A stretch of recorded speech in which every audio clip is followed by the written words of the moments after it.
Howdy, y'all. This is Proverbs 23 in the NMV for September 23, 2023. When you sit to eat with a ruler, consider diligently what is before you, and put a knife to your throat if you be a man given an appetite. Do not be desirous of his dainties, for they are deceitful meat. Labor not to be rich, cease from your own wisdom. Will you set your eyes upon that which is not? For riches certainly make themselves wings, and they fly away as an eagle towards heaven. Eat you not the bread of an evil eye, neither desire you his dainty meats. For as he thinks in his heart, so is he. Eat and drink, he says to you, but his heart is not with you. The morsel you've eaten shall you vomit up, and lose your sweet words. Speak not in the ears of a fool, for he will despise the wisdom of your words. Remove not the old landmark, and enter not into the fields of the fatherless. For their Redeemer is mighty. He shall plead their cause with you. Apply your heart to understanding. Apply your heart unto instruction, and your ears to the words of knowledge. Withhold not correction from the child, for if you beat him with a rod, he shall not die. You shall beat him with the rod, and shall deliver his soul from hell. My son, if your heart be wise, my heart shall rejoice, even mine. Yea, my reins shall rejoice when your lips speak right things. Let not your heart envy sinners, but be you in the fear of the Lord Jehovah all the day long. For surely there is an end, and your expectation shall not be cut off. Hear you, my son, and be wise, and guide your heart in the way. Be not among wine-bibbers, among riotous eaters of flesh. For the drunkard and the glutton shall come to poverty, and drowsiness shall clothe a man with rags. Hearken unto your father that begat you, and despise not your mother when she is old. Buy the truth and sell it not. Wisdom, instruction, and understanding. The father of the righteous shall greatly rejoice, and he that begets a wise child shall have joy in him. Your father and your mother shall be glad that she bare you, shall rejoice. My son, give me your heart, and let your eyes observe my ways. For a whore is a deep ditch, and a strange woman is a narrow pit. She also lies in wait as for a prey, and increases the transgressions among men. Who has woe? Who has sorrow? Who has contentions? Who has babbling? Who has wounds without cause? Who has redness of the eyes? They that tarry long at the wine, they that go to seek the mixed wine. Look not you upon the wine when it is red, when it gives its color in the cup, when it moves itself aright. At the last it bites like a serpent and stings like an adder. Your eyes shall behold strange women, and your heart shall utter perverse things. Yea, you shall be as he that lies down in the midst of a sea, or as he that lies upon the top of a mast. They've stricken me, and I was not sick. They've beaten me, I felt it not. When shall I awake? I'll seek it yet again.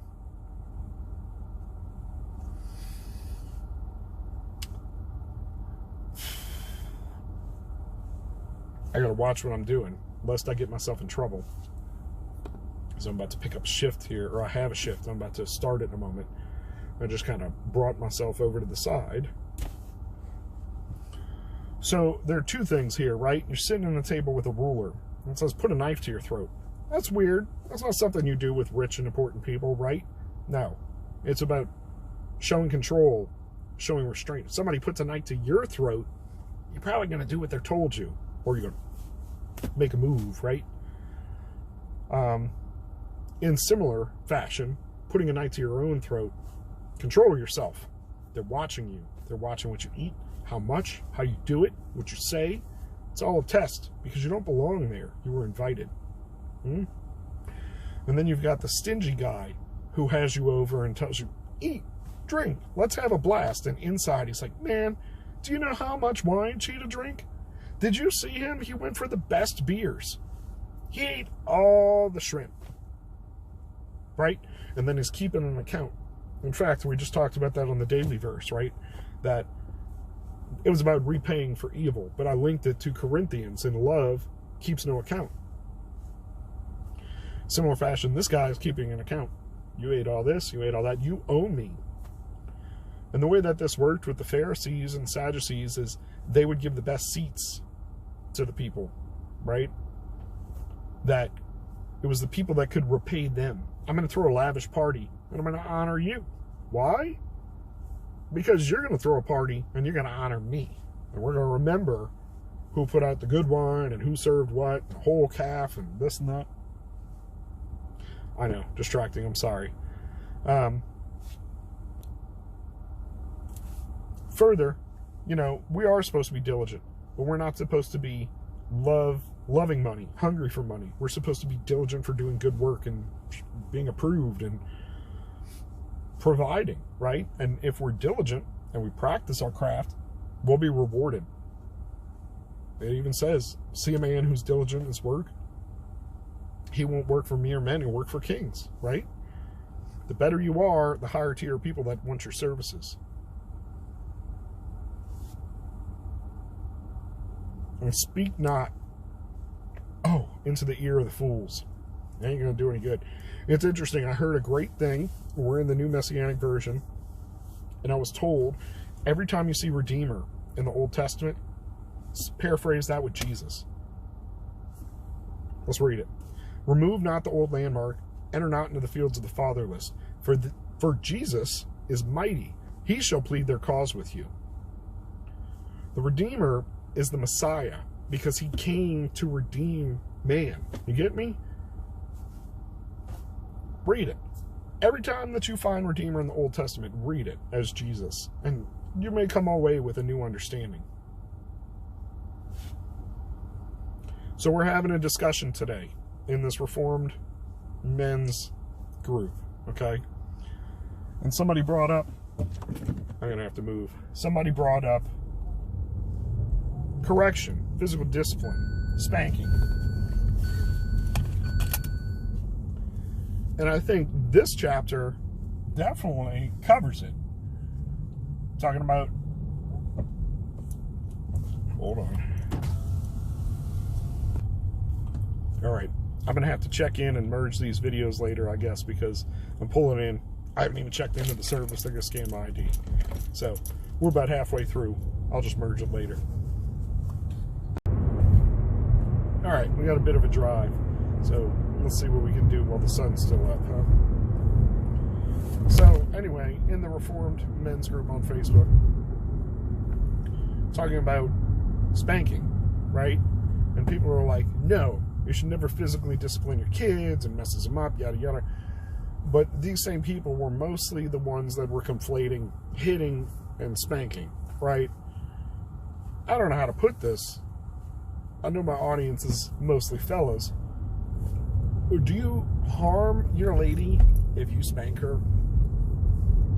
It's just a question. No, you can inflict pain without causing harm, right? I mean, you can do something to yourself that's painful and not actually harm yourself. Harming your children? Verboten, man. That's not what we're about. Swatting them on the butt when they're young to shock them, or got a lot of, they were called brain dusters in my family, getting slapped upside the back of the head, usually when I didn't even know that anybody was standing there and watching me do something I shouldn't have been doing, or doing something stupid. And sometimes it was just like, slap, what are you thinking, you know? I mean, right here, like, it says beat with the rod. I think clearly we don't mean actually like beating a child with a rod, but a switch. Anybody old enough to have ever got your own switch? You'll remember it, but you won't die. And I mean, unless the person disciplining you has no self-control and is doing it in anger, low likelihood you were harmed. That's part of the key. You do it out of love, and you don't do it while you're hot and out of anger. Whether you're spanking a kid with your hand, or let's just say an implement, okay, within reason. Even no spanking, just trying to talk to your kids and discipline. You got to control yourself and your emotions if you want your kids to throttle them back. And pro tip, they can't. They don't have the brain function yet to regulate their emotions like that, to just snap out of something and have a reasonable conversation with them. You may be able to do that, but they can't. They got to feel their feelings, let it pass, right? And you only are going to spool yourself up and get more heated if you try to force the issue, because they can't. They can't do it.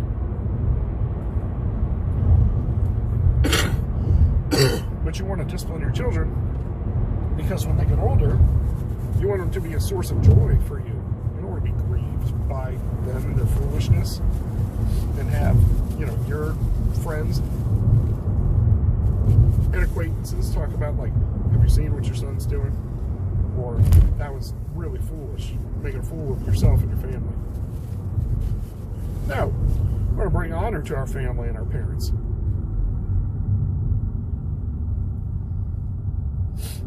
Don't envy sinners. Rejoice in Jehovah. Rejoice in Yahweh, right? This is but a wee small period. A test, a game. And after this is glory. We get to be with the Lord. So, don't be envious. Easier said than done. I understand. Again, I believe it was yesterday, might have been the day before, about oil and wine are not found. I'm looking for the word. They're not found in the house of the fool, the unwise, because those people just use it up and don't know self-control. Similarly, the drunkard and the glutton shall come to poverty. On drowsiness, clothe a man in rags. Eat a huge meal, sleepy.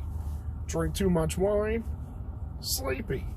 Sleepy all the time, being clothed in rags because not capable of work.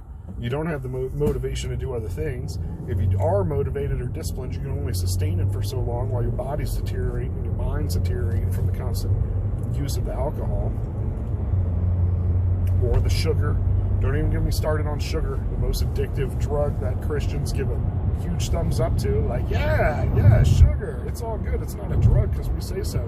It's only an extremely industrially refined substance that alters our brain chemistry and our motivations.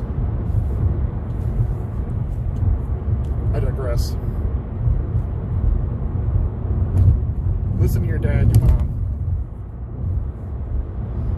And I'm sure YouTube will not like that I'm using the horror word on here, but YouTube, I am reading a translation, and that's what it says. A whore is a deep pit, and a strange woman, a whore is a deep ditch, and a strange woman a narrow pit.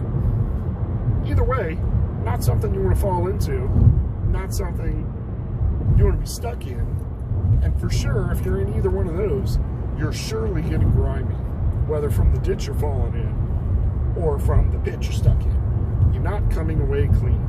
I think that's what's happening here. And who has woe? Who has sorrow? Talking to themselves? Bruises? Redness of the eyes? I know a lot of ladies that have since kind of come out of their phase, and their drinking phase, but they would have bruises on them all of the time. What are you doing? And it's because, like, you're not of your right mind. You're drunk.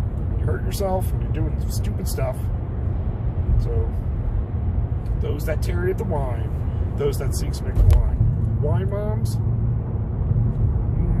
I think there's a limit between whining down, and being a wine mom that your kids just watch you drink all the time, and you can't cope without your juice,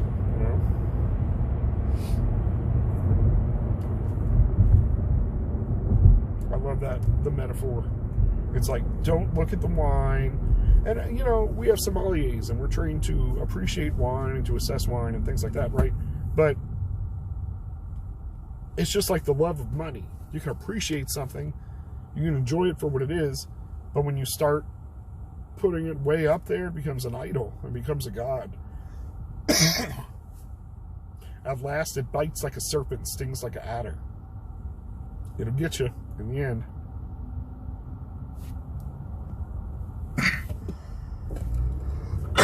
Excuse me. sinuses are out of control right now. It's like I can hear, but I can't hear in the center of my head, so everything that anybody says that's not high-pitched, I've got to say, what? Huh? Miserable right now. It's interesting, in this translation, it says, you will behold strange women. Your eyes will behold strange women. In other translations, it says things. But